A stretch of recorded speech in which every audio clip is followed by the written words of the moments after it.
At ayan, hopefully habang kinukumusta ko kayo, nasa mabuti po kayong kalagayan, malayo sa mga karamdaman.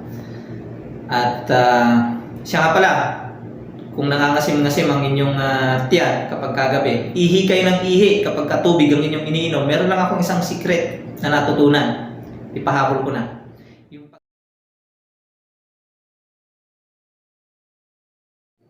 Alright, mangungumusta lang po. Kamusta ba yung sitwasyon ng nakaraang canvassing? Satisfied po ba tayo? Maaring tayo po, nakagaya kong BBM, satisfied na satisfied. Ang bilis po ng transmission.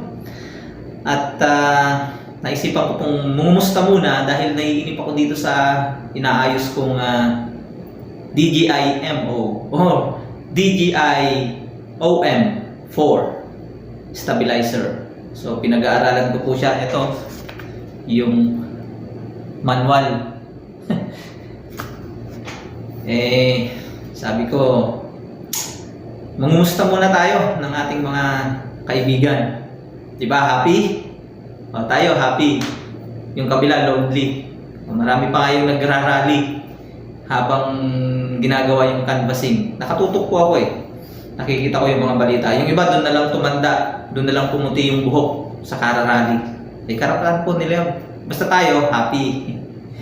At natutuwa nga po ako sa pahayag ni Franklin Drilon na tuloy yung canvassing sa kabila ng mga petisyon na inihain, di ba? At yung pagpigil sana na gustong mangyari ng kabilang grupo para hindi bilangin yung mga boto para kay Bongbong Marcos. So hindi po nagbaba ng TRO ang Supreme Court dahil sabi ni Franklin Drilon, pati na ni Tito Soto. At ito po si Franklin Drilon, di ba? Kilalang ano yan? Opposition, minority leader. Pero siya na mismo ang nagsabi, hindi pwedeng pigilan dahil maaaring magkaroon ng constitutional crisis. At pangalawa, ang pinupunto niya doon, sila na mga mambabatas ay co-equal ng Supreme Court o ng judicial branch. Kasi ang judicial branch, tatlong branch yan ang judicial branch, legislative branch, which is yung kinabibilangan nila Franklin Drilon sa mga hindi po nakakalam. Ang judicial branch ay ang Congress. At ito ay nahati sa dalawa, ang Senate o ang Senado at ang House of Representatives o yung kapulungan ng mga kinatawan. At yung isa pang branch ay yung legislative o yung executive branch. Yan. So, yung tatlo na yan, co-equal. Ang legislative branch, yun yung ating mga mambabatas. So, once na meron ng batas, nais nila itong text. Okay, mamaya na yun. Nais nila itong ibigay muna, siyempre. Or nais nila itong ang tawag nito, maaprubahan. So, ibibigay nila yon, ipipresent nila doon sa executive branch, which is pinangungunahan yan ng Pangulo ng Pilipinas. Siya yung pipirma, or kung hindi, mag-veto.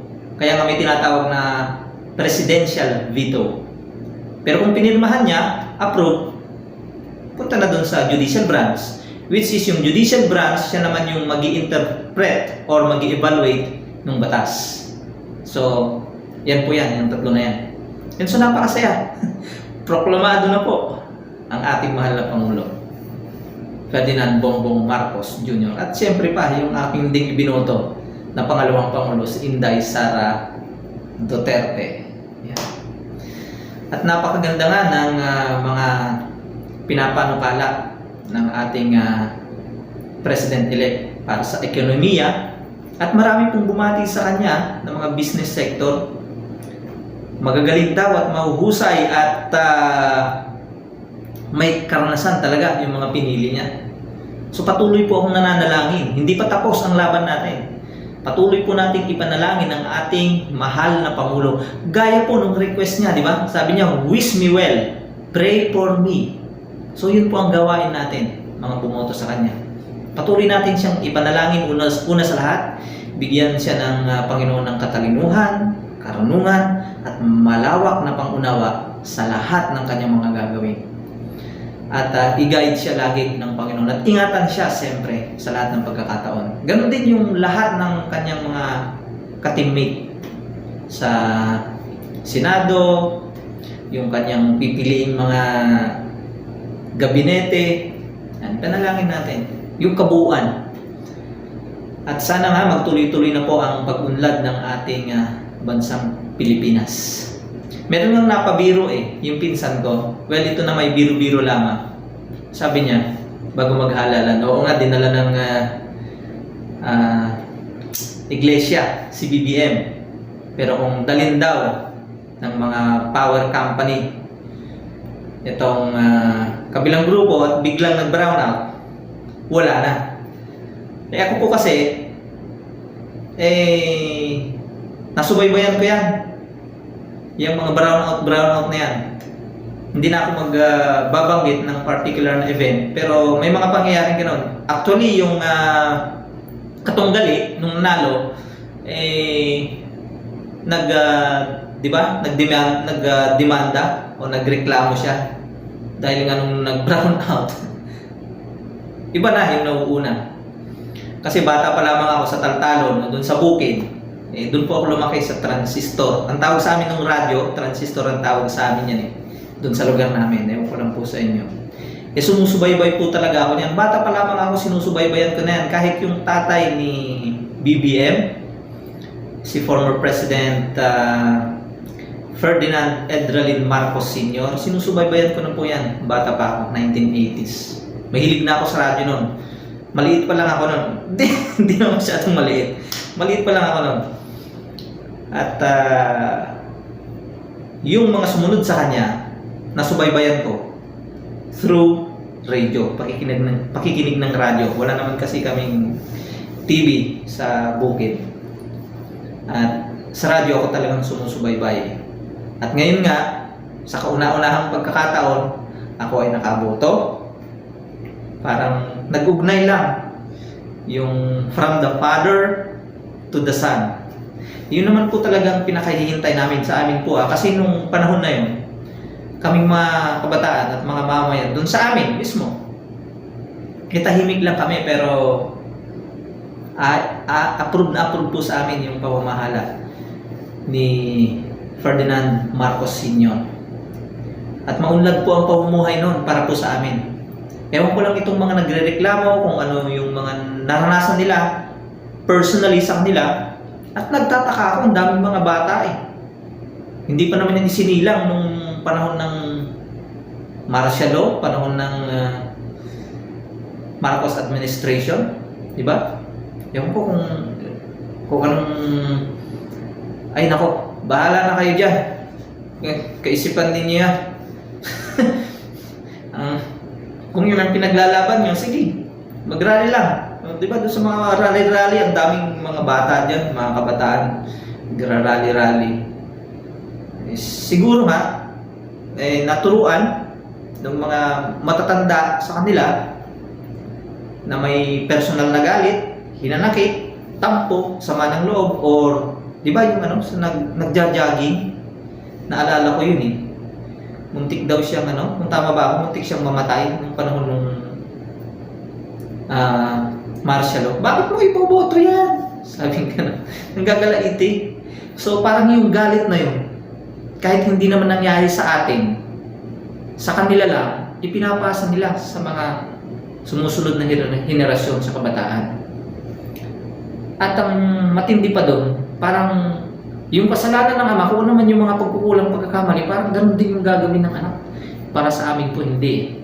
Kaya binoto pa rin namin, BBM. At ngayon, proklamado na. Pero marami pong naghihintay, nung kanyang pinapanuka ng 20 kilo na bigas. Maraming mga ngantsaw niyan, sigurado kapag hindi nakita kaagad. Pero alam naman na po ninyo siguro, napanood na ninyo, yung kanyang paliwanag, na hindi yan kaagad-agad. May proseso yan. Kailangan aayusin lahat. Mga makinarya, may mga kaparaanan. Parang yung ginagawa ni yung ginawa pala, past tense na paalis na po siya si Pangulong Duterte, PRRD. Yung mga project niya na build, hindi matatapos yun. Maipapasa yun sa susunod na Pangulo, which is itutuloy naman daw ni BBM. Kaya, isa na namang plus yun, napakaganda. At yun po ang aking pinakakaabangan pa yung mapagdugtong-tugtong yung mga lalaking isla ng Pilipinas. Pag nangyari yun, tamang-tama siguro, kabisado ko na itong DJI OM4 na ito. Magbablog ako, mag-iikot. For the record, pwede kayong manood dahil i-upload ko naman yan sa YouTube. Pwede kayong mag-subscribe, pwedeng hindi. Nasa sa inyo yan kasi nga ang purpose ko kaya ako nag-upload at soon in the future magbi-video sa mga lugar-lugar, mga gusto kong lugar is ma-review yung mga lugar na napuntahan ko, yung kagandahan ng lugar na yon. At kung gusto ninyo, hilig ninyo, makakasama ko din kayo. Kaya nga sana tuloy-tuloy na yung pag-unlad ng Pilipinas. Kasi ang Pilipinas ang isa sa mga napakagandang pasyalan. Bago pa man tayo maglibot sa anumang lugar, sa alinmang panig ng mundo, libutin muna natin yung Pilipinas. Pero hanggang hindi nagko-connect pa yon, medyo mahal kasi ang pamasahe. Alam niyo naman sa atin, kagaya ko, tipid-tipid lang muna. Kasi pag connect na yun, pwede ka na magmotor, sasakyan lang, dire-diretso na. Pero habang wala yun, video muna tayo dito sa mga pinupuntahan nating bansa kung saan tayo ay nagtatrabaho. Kapag napag-aralan kong maigyan, ito nga, yung manual ng DJI OM4. Medyo, ngayon lang kasi ako gagamit nito. Hindi naman talaga kasi ako vlogger. Nag-upload na lang din tayo. Gawin na natin medyo maganda, di ba? Yung pagkuha ng ating video. Kasi kapag wala ito, yung ganito, shaky yung video, masakit sa mata. Ako nga mismo akong nanonood, hindi ko, wala akong gamit na ganito. Tinesting ko lang kaya hindi ko in-upload. Pinanood ko, ang pangit. Nakakahilo, masakit sa mata. Para kang natatagtag habang nanonood. Kaya, hopefully mapag-aralan ko ito kaagad at magamit. Papakita ko sa inyo yung picture kung ano ba itong DJI OM4 na ito. So, ayan, meron naman siyang picture dyan. Yan. Ganyan siya. So, hawakan mo siya dun. Yan. Nax, parang vlogger. At, ayan, hopefully, habang kinukumusta ko kayo, nasa mabuti po kayong kalagayan, malayo sa mga karamdaman. At, siya nga pala, kung nangangasim-ngasim ang inyong tiyan kapag kagabi, ihi kayo ng ihi kapag katubig ang inyong iniinom. Meron lang akong isang secret na natutunan. Ipahabol ko na. Yung pagkain ng hiniwa-hiwang mga mansanas, wala kasi yung sample ko Naubos ko na yung nasa maliit lang na baunan. Itabi po ninyo yon sa inyong higaan. Kapag kayo nagugutom, kapag kayo naalimpungatan sa pagtulog sa gabi, kumain po kayo ng 1, 2 hanggang 3 piraso, pwede na po kayong humiga kaagad. Kasi naman pupunta kayo ng kusina, maghahalongkat kayo ng pagkain, napasarap ang pagkain, ang dami ninyong nakain. Uupo at uupo kayo ng matagal na oras bago kayo matulog. Puyat ang labas. At kung tubig naman, ang problema, kagaya ko, pag tubig, ihi naman ako ng ihi. So, ang natutunan ko po yun. Yung mansanas, hiniwa-hiwa ko ng maliliit, nasa baunan, katabi ko dun sa aking higaan. And hopefully makatulong po sa inyo kahit paano. At hanggang dito na lang po. Paalam po muna at mayroon pa po akong pag-aaralan. Ito ang DJI OM4. At kinumusta ko lamang po kayo hanggang sa muli po nating pagkikita. God bless po sa inyong lahat.